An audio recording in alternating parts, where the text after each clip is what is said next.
नमस्कार, मी डॉक्टर दादासाहेब महिंदाड, गॅस्ट्रोएंटरोलॉजिस्ट, हेपॅटॉलॉजिस्ट आणि इंटरव्हेन्शनल एंडोस्कोपिस्ट। आज आपण फार महत्त्वाच्या विषयावर बोलणार आहेत, तो म्हणजे फॅटी लिव्हर। आजकाल फॅटी लिव्हर हा फार कॉमन विषय झालेला आहे।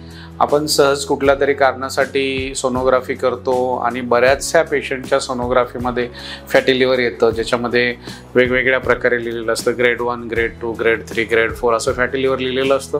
त्यावेळेला पेशंटला प्रश्न पडतो की फॅटी लिव्हर म्हणजे नेमकं काय आणि मग त्यासाठी काय केलं पाहिजे। तर आज आपण हा विषय थोडासा सखोलमध्ये जाणून घेणार आहेत। फॅटी लिव्हर म्हणजे काय, तर ज्या वेळेला चरबीचं प्रमाण आपल्या लिव्हरमध्ये जमा होतं त्याला आपण फॅटी लिव्हर म्हणतो। तर साधारणतः नॉर्मल लिव्हरच्या 5%, म्हणजे जर 5% सेल्स ज्या आहेत, पेशी ज्या आहेत, त्यांच्यामध्ये जर फॅट जमा झालं तर त्याला फॅटी लिव्हर म्हणतो। पण हा एक मायक्रोस्कोप खाली बघायचा विषय आहे। आणि जर आपण सोनोग्राफी वाईज म्हणलं तर सोनोग्राफीमध्ये जर आपल्या लिव्हरचा कलर ब्राईटर झाला, म्हणजे व्हाईटिश झाला, तर त्याला फॅटी लिव्हर असं समजलं जातं। जेवढा कलर जास्त ब्राईटर असतो तेवढा आपलं फॅटी लिव्हर जास्त असतं आणि तेवढा ग्रेड आपलं जास्त असतो।